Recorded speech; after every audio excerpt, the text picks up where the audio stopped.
नमस्कार दोस्तों, द वंदे भारत देख रहे हैं आप और मैं हूं आपके साथ राहुल शर्मा। आज इस वीडियो में हम बात करेंगे गुजरात चुनाव की। जी हां, 1 दिसंबर को करीब 79 सीटों पर चुनाव हुआ है गुजरात में, जिसमें 788 उम्मीदवारों की किस्मत ईवीएम में कैद हो गई है।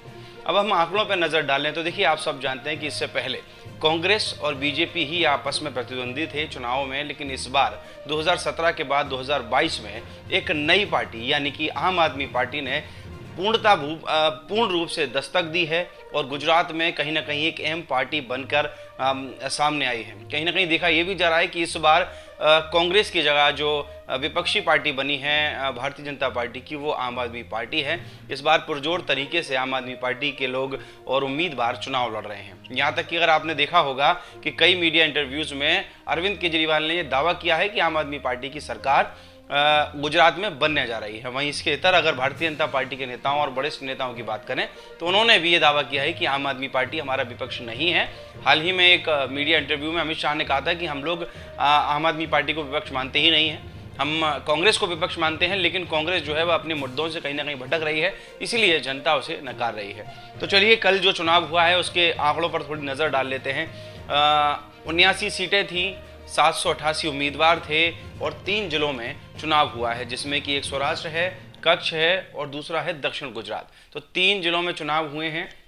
अब किस तरह से अगर इसके भूमिका को समझा जाए, आंकड़ों को समझा जाए, तो 2017 को अगर हम देखें तो ये आंकड़ा जो इस बार 2022 में 60 था, उस समय 68% चुनाव हुआ था, मतदान हुआ था। यानी कि 2022 से अगर इसका कंपैरिजन किया जाए तो लगभग 8% कम चुनाव हुआ है।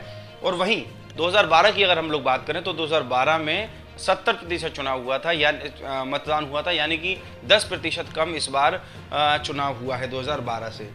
पहले बीजेपी और कांग्रेस की लड़ाई थी, लेकिन इस बार त्रिकोणीय समीकरण बन रहा है। भारतीय जनता पार्टी, कांग्रेस और आम आदमी पार्टी की लड़ाई हर तरीके से गुजरात में दिखाई दे रही है। अगर आंकड़ों की बात करें तो मैं आपको एक बार पढ़ के बता देता हूं।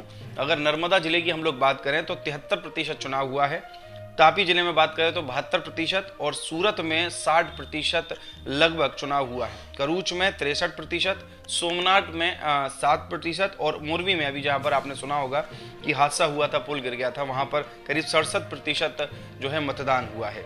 2017 के चुनाव में कांग्रेस और भारतीय जनता पार्टी चुनाव में थी। और अगर इस 79 सीटों की अगर हम लोग बात करें तो 79 सीटों में 2017 में 79 सीटों में से लगभग 48 सीटें भारतीय जनता पार्टी को मिली थी। वहीं 81 सीटों में अगर कांग्रेस की बात की जाए तो 79 सीटें कांग्रेस को मिली थी, यानी कि 48 सीटों पर कांग्रेस आगे रही थी इस वाले पहले जो चरण में मतदान हुआ है उसमें।